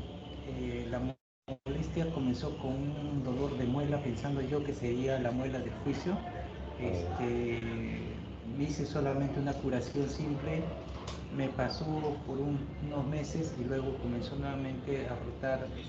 Se anestesiaba esta parte de acá. Lo sentía que no sentía sí, la igual que acá adormeció. ahora, así es, igual que acá. Entonces, Ya. y se iba. días que venía, se ¿Y eso duraba más o menos 2 o 3 cuántos días. años? Después de eso, 4 años, 6 meses después más o menos. Ah, ya, o sea, más o menos por ese periodo, Sí, entonces. se anestesiaba y se iba, se anestesiaba y se iba, solo esta parte. Y luego, al ver que ya el dolor fue inmenso, el año pasado, en enero, comenzó ya a ser más seguido, ya se anestesió completamente, ya no se iba ni venía, sino ya se quedó anestesiado ahí y ya sentía que se iba un poquito más hacia la derecha. Entonces, y el dolor encima no me dejaba Y dormir. puntito, había una hinchazón. Este huesito, este porcito de acá, cuando se hincha o se hinchaba, porque ahora ya no se está hinchando, cuando se hinchaba un poquito, era donde me venían ya los dolores como si fuera un hincón que venía desde acá, como si estuviera hincándome y me venía todo hasta acá y luego se me venía como un recorrido hasta la nuca de la 100 y acá en la nuca. O sea, el dolor me venía bajo esa forma. Sí. Como en enero ya era constante y no me dejaba dormir, en junio me fui a hacerme sacar también por un cirujano la muela del juicio. Este paciente, ¿no? Son síntomas de neuralgia, que saques el diente, entonces, digamos, ¿Cuánto? se hace una tomografía y ahí se ve ya alteración de la cortical externa, una lisis, compromiso también de partes blandas. Acá en el corte coronal, este es corte coronal, este es un corte sagital. Acá se ve el arco mandibular, es parte ya del piso de boca, las glándulas parótidas, laterales, el tronco tirolingofacial, arteria carótida, y acá se ve la destrucción del cuerpo mandibular del lado izquierdo. Este es un corte coronal, se ve ya que el tumor, este es el músculo platisma, está agarrando el músculo platisma, acá en un corte sagital, operación de la mandíbula, es una reconstrucción volumétrica ósea, se ve el área erosionada lisis cortical, es un estadio avanzado, ¿no? Entre 4A. Entonces se propone una mandibulectomía segmentaria. Solamente eso, no hacemos disección de cuello. ¿Por qué? Porque el adenoide quístico no da metástasis ganglionar, más da metástasis a distancia. Y es más, el manejo es más localmente agresivo. Acá otro paciente con un cáncer avanzado de encía, también un T4A que ya está invadiendo piel, hace la recesión radical, como ya pasada la línea media, tuvimos que hacer la disección de cuello bilateral y reconstruir con un colojo pectoral, que está todo el área del tumor mandibular con el contenido del cuello de este lado, será con todo el arco mandibular. Este es como queda la zona cruenta y es la pieza operatoria, pues, la encía, parte de la encía con todo el tumor, la parte de los ganglios metastásicos, y se hace una disección, un coloco pectoral mayor con una paleta acá muscular, lo levanta y se lo coloca acá, y así queda el paciente. Esa paleta fue tanto en la parte externa como en la parte de la cavidad oral. Obviamente se hace traqueotomía a este paciente porque por el edema grande hay una obstrucción este,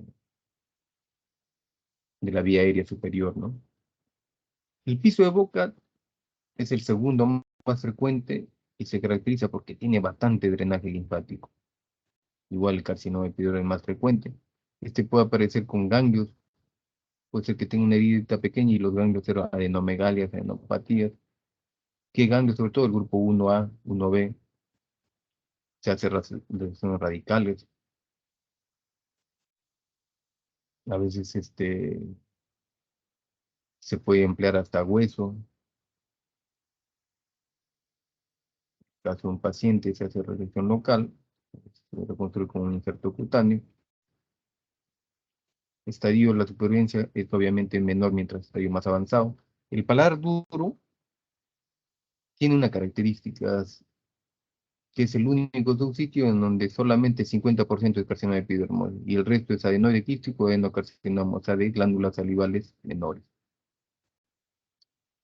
Este cáncer también tiene una característica que no da metástasis tanto ganglionar, Entonces es el único subsitio en donde no le hacemos disección de cuello como tal, salvo que esté invadiendo otra estructura como la mucosa oral, que sí tiene indicación, ¿no? O de repente es un T4 avanzado.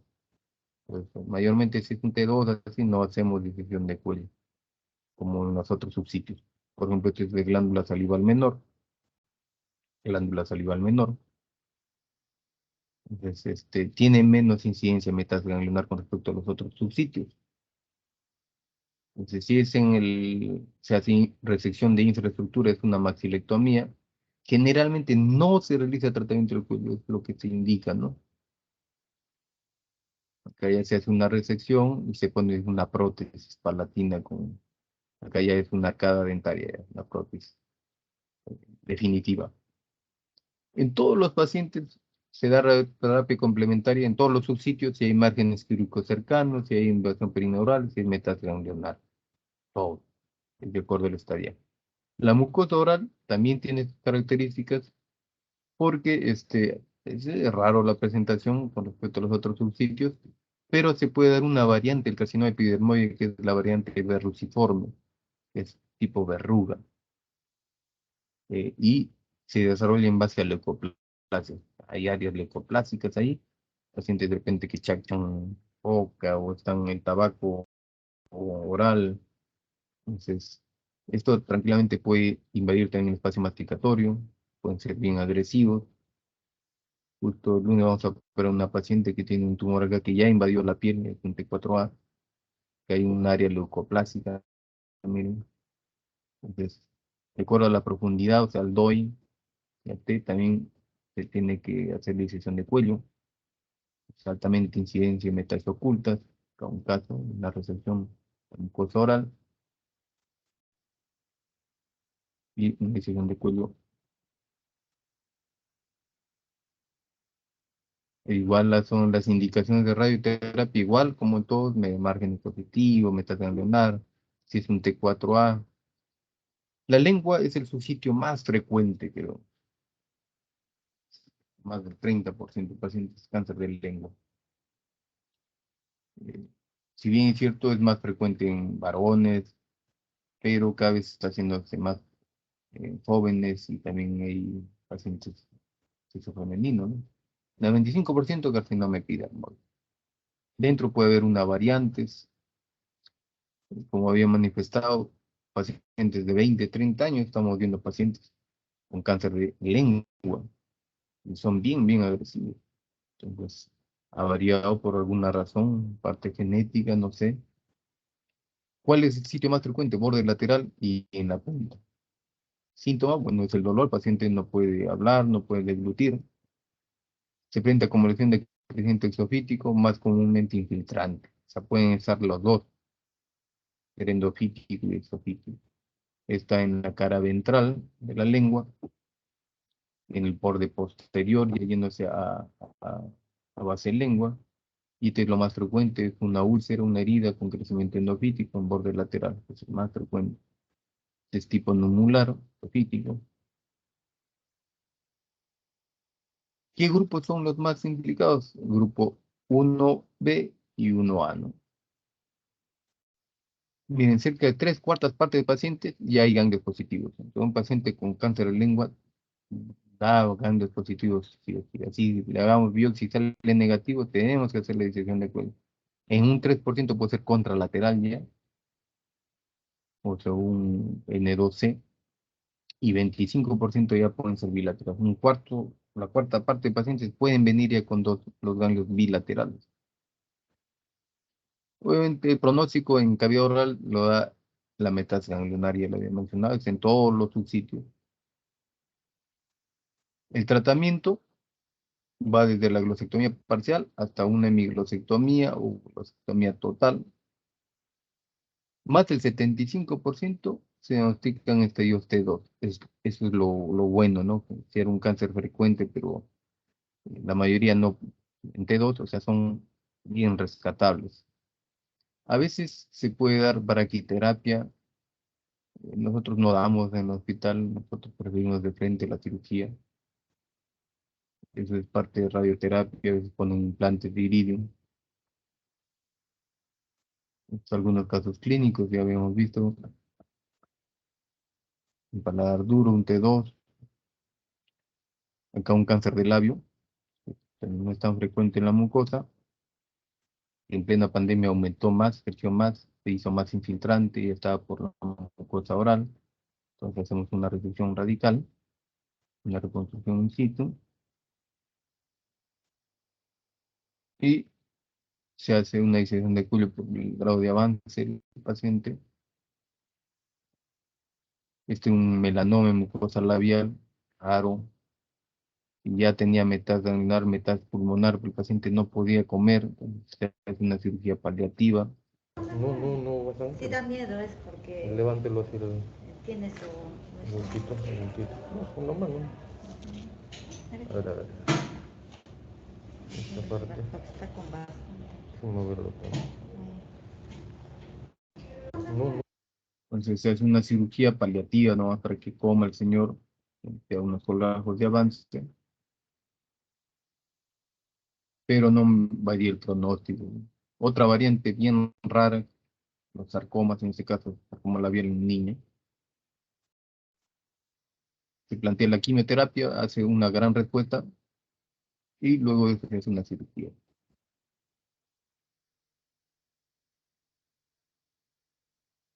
Otro caso raro de melanoma en mucosa gingiva.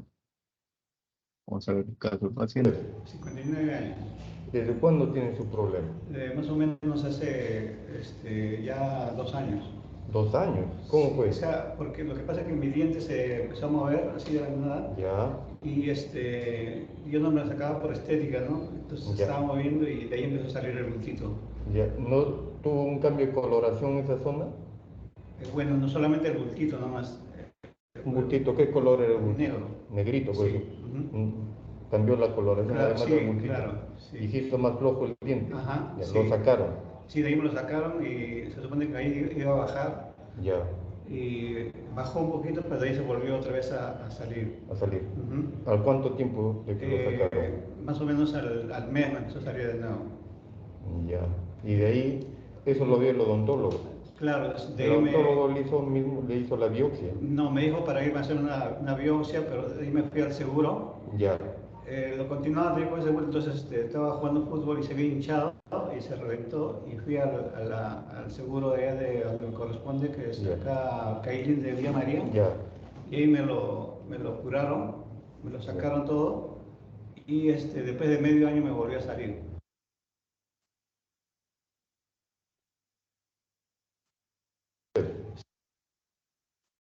En el mes de septiembre, Agosto me han operado. agosto del 2020, Sí. el año pasado, Sí. le hacen una biopsia ahí. Sí. Ajá. Ya. Después que me limpian todo eso, me hacen la biopsia, ¿no? Con lo que habían sacado. Sí. Ya. ¿Y sacaron hueso también de esa parte o solamente de encima? De encima nomás. De encima, ya. Sí. Y eso fue el resultado. Sí. Y en el cuello los bultitos que tenía todavía no los tiene. ¿Cuándo No, le empezó? Eso ya salió después que me han salido de acá. Más o menos cuándo, en noviembre, diciembre. Sí, más o menos, sí, en diciembre, sí. Usted más o menos a los 3 meses de Sí, la ajá. cirugía. La de acá yo lo tenía yo, pero chiquito nomás. Yo pensaba que era por el ganglio, como yo tengo tiroides. Tiroides. Entonces pensaba que era por eso, ¿no? Y de ahí ya me salió de acá. Ya, pero eso ya después que... Ya. O sea, ese bultito del lado derecho ya lo tenía hace cuánto tiempo. Hace como 4 o 5 meses, pero estaba chiquito. Ya, 4 o 5 meses. Ajá, sí. O sea que toda tu enfermedad más o menos es cerca de ¿cuánto tiempo? Como le digo, la de acá. Del diente, desde el bultito acá de la encía hasta los... Apareció hace 2 años, 1 año creo. Sí, 2 años, prácticamente 2 años. Sí. Ya. Bien, entonces un caso también que no son tan comunes, los melanomas dan bastante metástasis.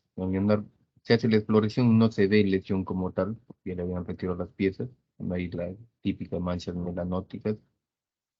En el examen ya se ve a nivel del triángulo submaxilar un grupo 1B o un grupo 2 a esa altura, una simetría bilateral más en el lado derecho. Se hace el estudio de comparar las láminas y se llega a la conclusión de un melanoma. Se hace la biopsia, aspiración de esos ganglios, melanótico metastásico. En la tomografía no se ve lesión en el hueso, pero en el cuello hay los ganglios metastásicos no necrosados. Se hace el PET scan, donde se ve que solamente está delimitada la parte del cuello, la cavidad oral. Entonces se propone una disección de cuello bilateral más una maxilectomía premaxila. Se reseca la premaxila y se coloca ahí unos colajos nada más de avance. En este caso un cáncer de lengua, un T3, N1M0, cruzaba la línea media, entonces se tuvo que hacer el cuello del otro lado por el riesgo de metástasis contralateral, bilateral, porque ya tenía un ganglio metastásico. Se pone la división del cuello. Se hace una hemiglosectomía izquierda ampliada y acá se hace una disección del cuello tipo 2. Observamos dos estructuras, la yugular interna y el nervio espinal. Tenemos la carótida común, la yugular interna, el nervio frénico de acá, el plexo braquial, siempre dejamos.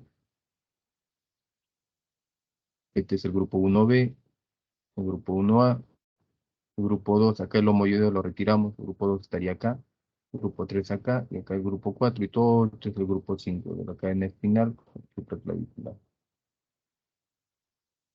En el otro lado hacemos una disección supramoyoidea derecha, porque no había ganglio implicado, pero por cuestión electiva, ahí ya dejamos el esternocleido, la yugular interna, arteria carótida, los plexos cervicales profundos, nervio espinal,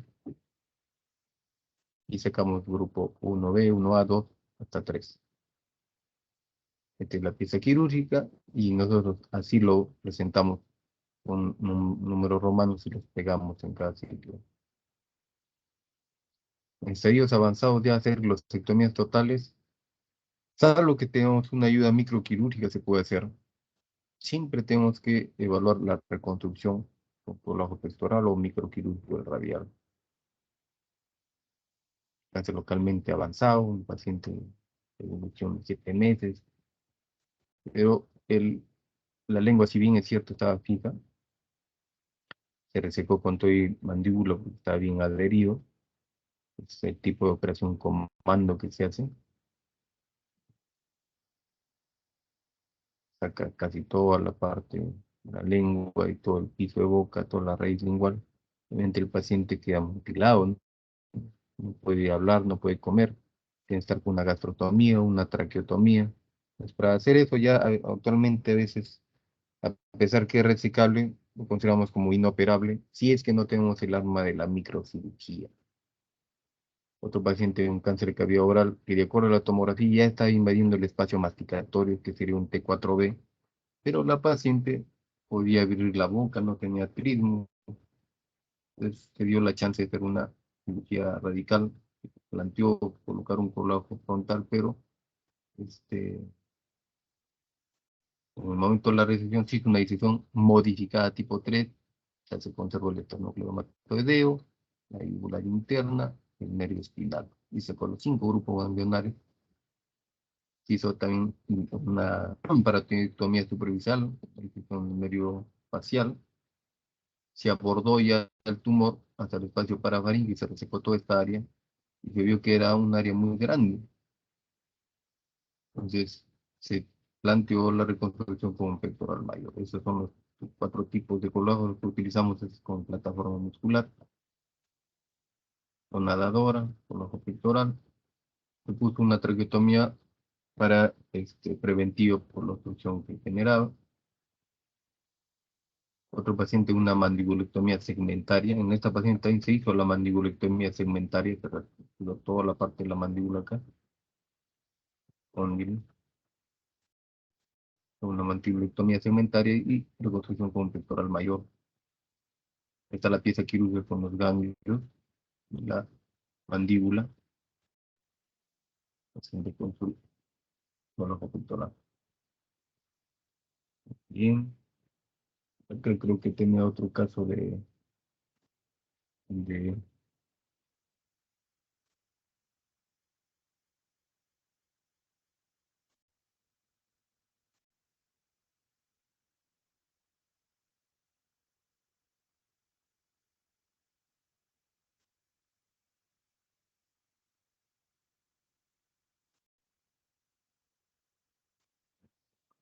es que acá tengo el caso de este es el equipo quirúrgico, a veces somos tres nada más, pero a veces se unen acá para que nos tomen fotos. Un cáncer de bóveda inferior, cómo empezamos a disecar, a separar planos, como ya separamos el esternocleido y el nervio espinal, el yugular interno, limpiamos todo. Ahora vamos a ver la resección, por ejemplo, acá este tipo de resección de mandibulectomía es muy antiguo, hace 50, 60 años. A veces no hay sierra, nosotros actualmente ahora tenemos que hacer con un mini motor, ¿no? Porque en ese día no había, solamente con la sierra Ghibli, la antigua. Para que resbale. Cuando hacía con esa orejita, ¿Qué? terminé de cortar y la sierra salía volando. ¿Qué? ¿Con la...? Sí, claro. ¿Con la oreja? Sepáralo un poquito, pero como es, o sea, Listo. Tengo nomás. Ya, nervio. cómo queda Nervio lingual, el hecho nervio quirúrgico. hipogloso. A ver, expliquen. Es afirmación, a ver, dame un poquito. A ver, doctor, un recordaris. A ver, expliquen. Para ver. Está firmando. De tiempo, desde 1901, y la tarea. Acá tenemos el área del compartimento mandibular, donde se ha retirado ya el cuerpo mandibular. Tenemos en la parte del espacio masticatorio empezando, el pterigoideo interno no está cortado. Tenemos el nervio lingual, el conducto de Wharton, que es toda la parte sublingual, la lengua, los músculos infrayoideos, el digástrico, el miloioideo y el yogloso que está por acá en una parte. Debajo tenemos un nervio hipogloso con sus vasos linguales. Acá tenemos el raspe medio del músculo digástrico, el vientre anterior y su vientre posterior. Ya se quedó la yugular interna, el nervio de la carótida, peso braquial. A ver, acá es otro paciente con cáncer de lengua. Abra su boca grande. Hay una alteración, fibrilación de la lengua cuando se puede mover. La lengua para acá. No puede levantar la lengua Saque hacia la arriba lengua. cuando se le saca bien, pero no puede Levante más levantar rápido. hacia arriba, la punta hacia arriba. Está Saque la fijada lengua. la Bien lengua. afuera, bien afuera. Saque la lengua. Hacia afuera, muy bien. Hacia arriba. Hacia arriba no puede, fibrillo un Haga poco hacia ahí. arriba la lengua. Como si tuviera... Entonces se hace una hemiglosectomía, lado derecho más una disección modificada tipo 1. ¿Qué significa tipo 1? Que sacamos el esternocleido, la yugular interna y conservamos el nervio espinal. El paciente también sí tenía movilidad de toda la lengua, un tumor más pequeño, pero tenía metástasis ganglionar, un N2B, porque había ya dos ganglios acá, ipsilaterales. 3. Acá sí movía bien la lengua toda hacia arriba, hacia abajo, toda buena movilidad, pero tenía ganglio acá, metástico. En otro, a ver, este es otro, quiero ver si es que hay una de es un cáncer de lengua acá, una paciente. Abre la boquita, saca la lengua, saca más lo que pueda.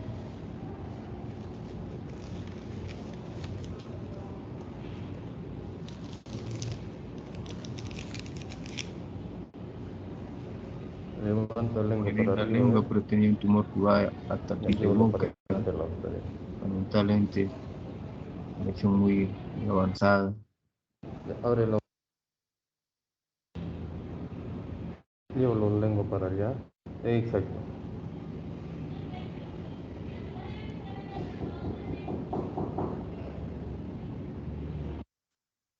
Es una decisión de cuello. Se coloca un colajo chino, llaman que es un colajo radial microquirúrgico. Se une la arteria radial con la arteria facial.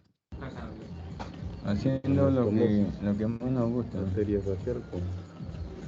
¿Y el doctor por qué radial, ¿no? sigue Vale, mira. con su... Se pone ahí un debajo del antebrazo.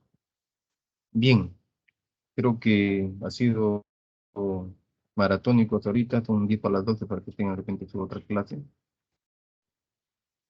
¿Alguna consulta?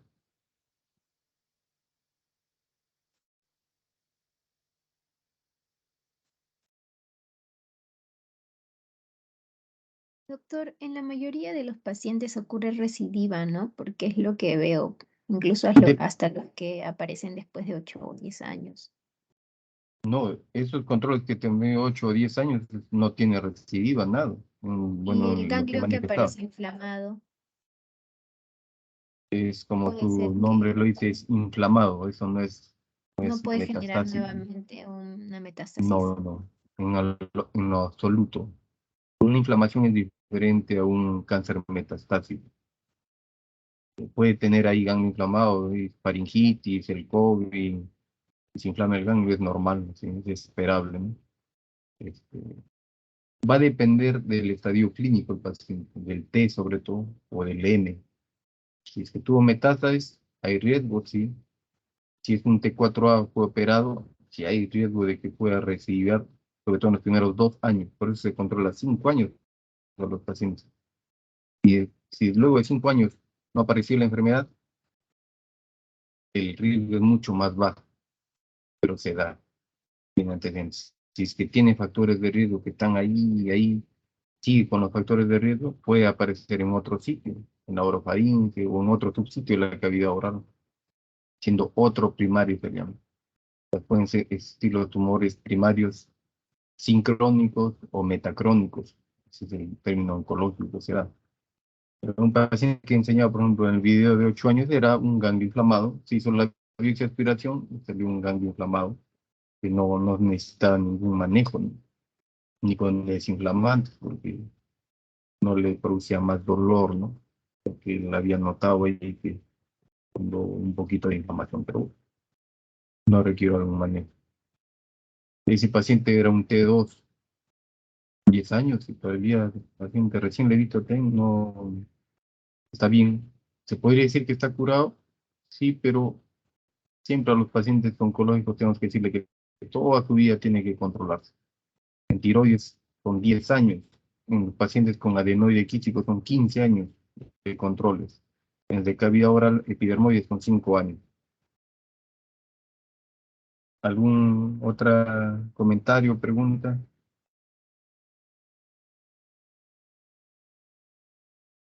Si no, ya para que descansen un poco, ya para que inicien con otra clase de la doctora. Muy bien, estimados alumnos, nos vemos con mi grupo. El día lunes voy a coordinar con su delegada